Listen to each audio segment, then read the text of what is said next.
عشقا سلام، به این ویدیو خوش اومدید. میخواید زیرنویس رنگین کمانی برای ویدیوهاتون بذارید و ویدیوهاتون کلی لایک و سابسکرایب بخوره؟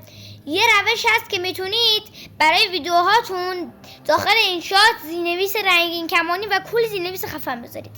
اول میایید داخل اینشات، برنامه اینشات، بعد اینجا میذارید رو ویدیو، بعد اینجا جدید رو میزنید، بعد اینجا یه ویدیو انتخاب میکنید. من مثلا خالی رو انتخاب میکنم، حالا شما هر ویدیویی دوست داشتید انتخاب کنید. بعد میایم اینجا ویدیو رو یکم کش میاریم، بعد میایم رو متن، بعد اینجا دوباره میذاریم متن، مثلا مثال مینویسیم با ما همراه باشید. حالا بچه‌ها من واقعا نباید اینو بنویسید، هر چی دوست داشتید بنویسید برای اینکه این قابلیت رو تست کنید.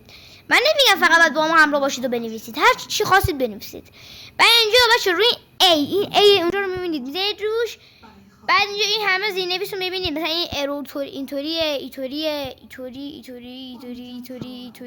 چرخش اینطوری. حالا اینجا که اینجا عنوان میبینید، عنوان و دورش خط سبز کشیدم، عنوان میذارید روش. من اینجا میذارید روی این رنگین کمانیه و زیرنویس رنگین کمانی برای شما میاد و این زیرنویس رنگین کمانی هم برای خیلیاتون رایگانی همینطوری بیاریدش. خیلیاتون براتون این مثل من باز نیست.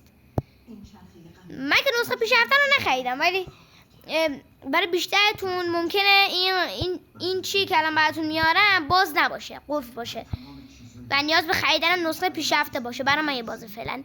بعد اینجا بچه‌ها این زیرنویس رنگین کمانی رو که دیدیم خیلی خوشگله. مثلا اینجا این همه زیرنویس دیگه پایینه، ولی اینجا برچسب می‌بینید.